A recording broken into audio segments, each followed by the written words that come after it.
Attention, cette émission est laissée à la discrétion de l'auditeur. Les propos et les opinions peuvent choquer. Oreilles sensibles s'abstenir. Richard Martineau. Un animateur pas comme les autres. Richard Martineau.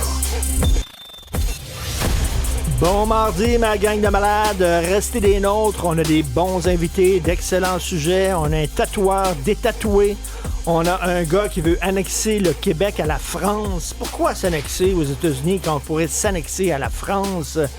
On va revenir sur cette histoire de parents qui réclamaient 40 000 $ auprès de leur centre de service scolaire parce que leur fille avait une note de 0 sur 10.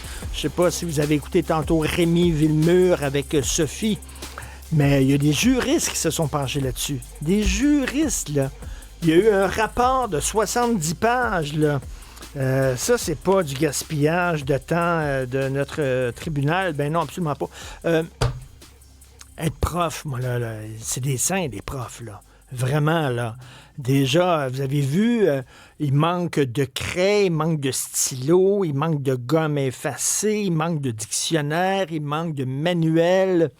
Il y a une école de Montréal qui n'a pas d'eau courante depuis 2 ans.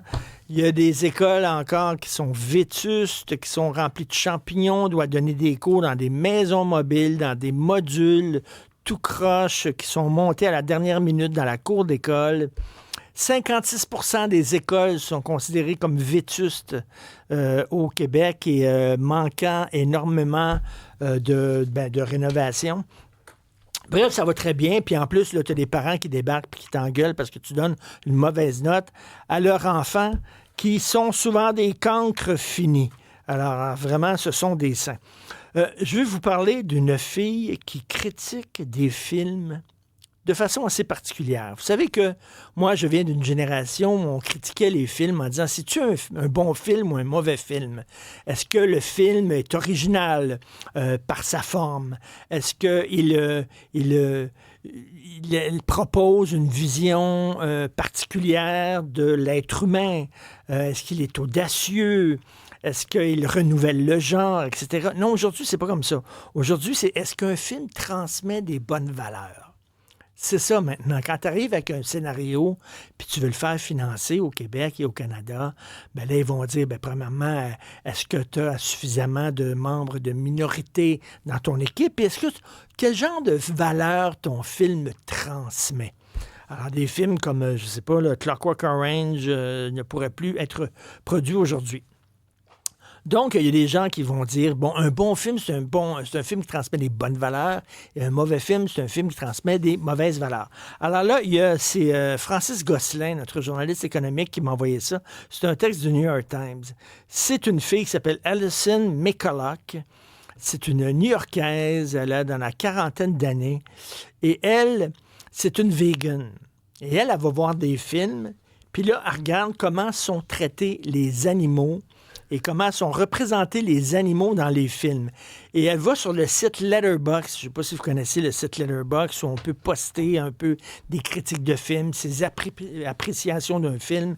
Elle a publié 24 082 critiques de films dans Letterboxd, OK?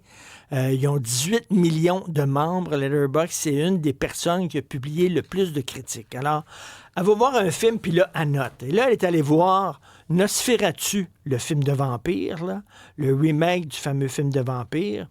Ben, elle dit là, premièrement, il y a beaucoup de remords dans le film. Alors ça, c'est pas bon, parce qu'on voit des remords. À un moment donné, le monstre Nosferatu mange la tête d'un pigeon. Ça, c'est pas bon. Aussi, les vampires, ils boivent le sang d'êtres humains. Les êtres humains, ce sont des animaux, donc ça, c'est très mauvais. Mais elle dit, ce qui est bon dans le film, par contre, c'est que ça encourage l'utilisation de l'ail. Parce que oui, les personnages, quand tu as de l'ail, t'éloignes les vampires. J'avoue que j'avais jamais perçu un film de vampire comme ça, mais elle a dit, ça c'est un point positif, c'est bon parce que beaucoup de gens dans le film mangent de l'ail, et c'est bon parce que l'ail, c'est un légume, OK? Elle est allée voir un film qui s'appelle Destroyer. C'est un film avec Nicole Kidman, très violent. Elle joue une détective qui infiltre des gangs de rue, qui infiltre des groupes du crime organisé. Et là, à un moment donné, puis ça se tire dessus, puis des êtres humains, mais c'est pas important, ça. Elle, c'est les animaux. Fait qu'à un moment donné, elle a vu qu'à la fin du film, c'est écrit, comme c'est toujours inscrit à la fin des films, aucun animal n'a été brutalisé, maltraité pendant le tournage de ce film. Elle dit, ouais, il y a une scène, là, où Nicole Kidman, elle s'en va dans un restaurant avec sa fille, puis c'est un restaurant chinois, puis qu'est-ce qu'on voit derrière eux? On voit des canards rôtis.